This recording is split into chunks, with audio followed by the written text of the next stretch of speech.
Bonjour à tous et bienvenue sur boursicoté.com pour cette nouvelle analyse technique du CAC 40 en point matinal avec une configuration qui semble changer. Hier, j'attire votre attention sur le fait que l'on était venu tester ici cette résistance oblique baissière suite à l'ouverture ici d'un gap haussier donc qui contrastait avec la dynamique baissière dans laquelle est enfermé le CAC depuis ses plus hauts ici que nous avons eu au début du mois d'avril. Donc on a une cassure ici qui est en train de se confirmer, même si on est juste en hausse, hein, il n'y a pas eu de gap, on est venu marquer un nouveau plus haut significatif par rapport à la séance d'hier, et donc on s'inscrit ici dans la poursuite d'un petit mouvement de rebond. L'objectif du jour sera de savoir si on reste bien au-dessus de cette résistance oblique ou si on revient ici sous cette zone avec éventuellement une cassure à la baisse ici des 8024 points. Au niveau des indicateurs techniques, on reste dans une petite dynamique haussière au sens des histogrammes du MACD. Le RSI est quant à lui totalement neutre et on a une baisse des volumes qui a été constatée hier soir. Donc attention, cela veut dire aussi que la poursuite de ce rebond se fait dans une faible conviction.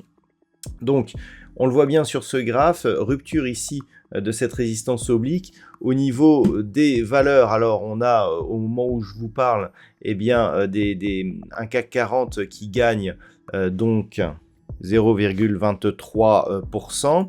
Au niveau des plus fortes hausses, eh bien c'est Publicis Group qui est en tête du CAC 40 ce matin, 2,31% de progression. Accor Hotel gagne 1,78%. Derrière, Eurofins Scientifique, ST Micro ou Legrand sont sur des hausses proches de 1,35%. Au niveau des plus fortes baisses, c'est Vinci qui a la plus forte perte aujourd'hui, moins 2,25%, suivi de Renault, moins 1,85%, ArcelorMittal, moins 1,20%, puis derrière Téléperformance ou Dassault Systèmes sont sur des pertes inférieures à 1%. Donc d'un point de vue technique, aujourd'hui, eh bien, il va falloir donc observer si le prolongement de ce rebond peut nous permettre d'invalider la poursuite de cette dynamique baissière. Ce qu'il faut savoir, c'est que par rapport justement à cette dynamique, il faut d'une casser ici la résistance oblique, de casser un précédent point haut significatif. Le précédent point haut significatif, il est ici, cette zone des 8126 points. Pour vraiment sortir de cette dynamique, eh bien, il faudrait casser cette zone de point haut pour interrompre la loi de dos qui nous fait que nous avons une succession ici actuellement de points hauts qui est baissière et une succession de points bas qui est baissière aussi. Donc pour l'instant, ce n'est pas le cas, enfin c'est toujours le cas, c'est-à-dire qu'on reste dans une dynamique baissière.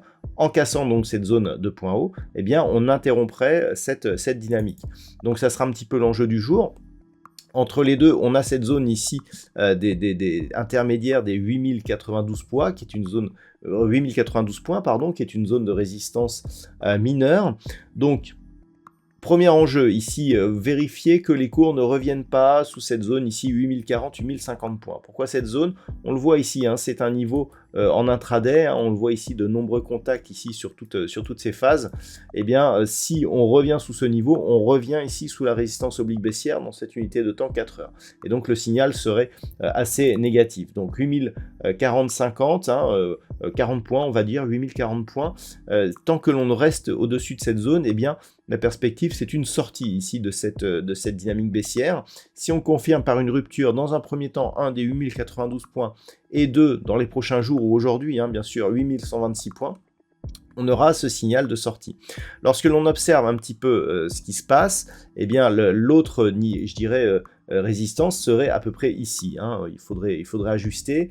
Alors ici ou là, alors ça change beaucoup de choses, mais au final, au niveau des objectifs, ça reste équivalent, puisque que nous ayons quelque chose qui s'élargit, quelque chose de relativement flat comme ça nous indique une dynamique ici haussière, suivie d'une phase de consolidation en drapeau. Si on casse le drapeau, qui est une figure de continuité logiquement, eh bien on s'inscrit dans la poursuite de la dynamique initiale qui est la tendance haussière. C'est ce que l'on va essayer de voir si on peut valider aujourd'hui, sachant que pour valider ce drapeau, il faudra donc casser le point haut significatif des 8126 points que je vous indiquais tout à l'heure, puis casser le point haut ici que nous avions eu au début du mois d'avril, c'est-à-dire inscrire de nouveaux plus hauts historiques sur le CAC 40.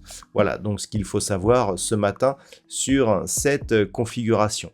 Au niveau de cette journée, eh bien aujourd'hui c'est la journée des PMI, donc on a eu des PMI en France qui ont été mitigés, on a eu deux chiffres, un négatif, un positif. On a eu un PMI manufacturier en Allemagne qui était légèrement inférieur aux attentes.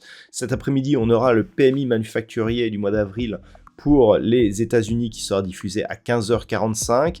Nous aurons aussi le PMI des services à la même heure. Et à 16h, nous aurons les ventes de logements neufs. Voilà donc pour cette séance, encore beaucoup de diffusion microéconomique. Donc aujourd'hui et toute cette semaine, je vous souhaite de passer une bonne séance. On se retrouve dès ce soir pour toutes les autres analyses techniques du site boursicoté.com.